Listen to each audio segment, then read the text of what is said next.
غزوہ تبوک کا موقع ہے، مسلمانوں کو مال کی ضرورت ہے۔ اب کیا ہوا کہ حضرت عمر فاروق کہتے ہیں ہر بار صدیق اکبر ہی آگے بڑھ جاتے ہیں، اس بار کہتے ہیں میرے پاس پیسے زیادہ تھے، پیسے اچھے تھے، ویل سیٹ تھا، اس بار موقع ہے ابو بکر سے آگے بڑھنے۔ کیا مائنڈ سیٹ ہے یار، پیسے زیادہ ہیں تو گھر خرید لیں، پیسے زیادہ ہیں تو سواری خرید، نہیں اس بار زیادہ خرچ کروں گا اللہ کی راہ میں تاکہ ابو بکر صدیق سے آگے بڑھ جاؤں، نیکیوں میں آگے بڑھ جاؤں۔ کیا خوبصورت کمپٹیشن ہے۔ حضرت عمر رضی اللہ عنہ نبی پاک کی بارگاہ میں آتے ہیں اور عرض کرتے ہیں حضور عمر کا مال حاضر ہے۔ آقا فرماتے عمر کیا لائے ہو؟ کہتے حضور آدھا لے آیا ہوں، جتنا گھر میں آدھا چھوڑا ہے آدھا آپ کی بارگاہ میں لایا ہوں۔ یہاں 2.5% زکوٰۃ دینا لوگوں کو مشکل پڑتا ہے، کیلکولیٹ کر کے کہتے او باپ رے باپ اتنے لاکھ اتنے کروڑ زکوٰۃ بنے گی، ارے اللہ نے دیے تو 2.5% دینی ہے۔ حضرت عمر 50% لے کر جا رہے ہیں، کہتے ہیں آج تو ابو بکر سے آگے بڑھ جاؤں گا۔ مگر شان دیکھو صدیق اکبر کی، آپ مال لے کر آتے ہیں۔ اچھا ایک اور باریک سی بات ہے جس کو آگے جا کے ڈیفائن کرتا ہوں۔ اپیرنٹلی دیکھنے کے طور پر حضرت ابو بکر کا مال تھوڑا تھا، حضرت عمر کا مال زیادہ تھا، لیکن اصل میں کوانٹٹی کا کمال نہیں ہوتا، کمال کوالٹی کا ہوتا ہے، کمال نیت کا ہوتا ہے۔ حضرت ابو بکر صدیق مال لے کر آ گئے اور پیارے آقا کی بارگاہ میں پیش کی۔ نبی پاک علیہ الصلوۃ والسلام فرماتے ہیں اے ابو بکر کیا لائے ہو؟ کہتے حضور جو کچھ گھر میں تھا سب لے آیا۔ اے ابو بکر گھر والوں کے لیے کیا چھوڑا ہے؟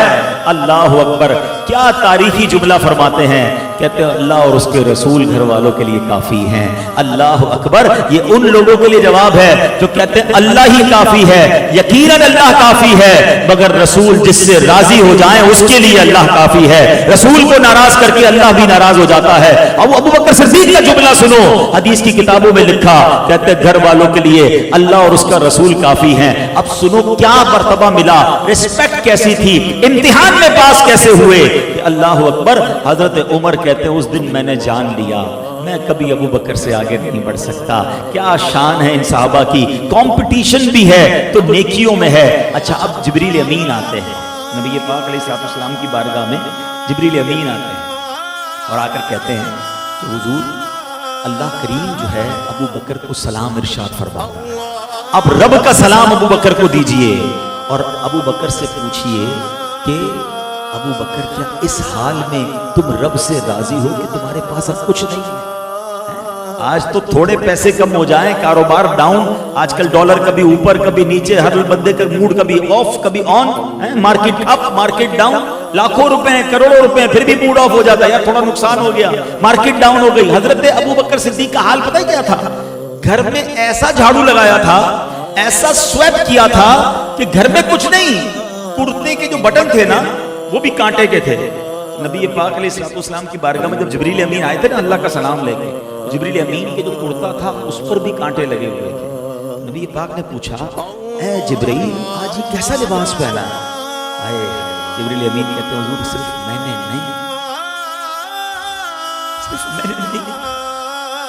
آسمان پر جتنے فرشتے ہیں حضور آج ابو بکر کی ادا اللہ کو ایسی پسند آئی ہے کہ جتنے آسمانوں پر فرشتے ہیں سب نے آج اپنے جسم پر وہی لباس پہنا ہے اور جسم پر کرتے میں کانٹے لگائے ہیں کیونکہ ابو بکر نے اپنے کرتے میں کانٹے لگائے ہیں۔ یہ مرتبہ ہے، عشق کا لیول دیکھو، محبت کا لیول دیکھو، قربانی کا لیول دیکھو۔ اب نبی پاک نے حضرت ابو بکر صدیق کو رب کا سلام ارشاد فرمایا، اے ابو بکر میرا رب تجھے سلام کہہ رہا ہے، اور رب فرماتا ہے ابو بکر تم راضی ہو؟ ابو بکر زارو کتار رونے لگے رضی اللہ تعالیٰ، کہتے حضور میں اپنے رب سے کیسے ناراض ہو سکتا ہوں، میں بالکل راضی ہوں۔ اب میں یہاں پھر سوال کریٹ کرتا ہوں، کبھی کسی حدیث میں پڑھا آپ نے کہ ابو بکر صدیق سارا مال دینے کے بعد مانگنے والے بن گئے؟ معاذ اللہ، کیا کچھ بھی نہ بچا؟ میرے آقا کا وعدہ ہے جو اللہ کی راہ میں خرچ کرتا ہے اس کا مال ختم نہیں ہوتا۔ وہ پھر کھڑے ہو گئے، وہ پھر سخی تھے، وہ پھر بانٹتے تھے۔ سیکھو ان صحابہ سے تعظیم کیسے کرنی ہے، محبت کیسے کرنی ہے، عشق کے امتحان کو پار کیسے کرنا ہے، یہ سب انہوں نے کر کے دکھایا۔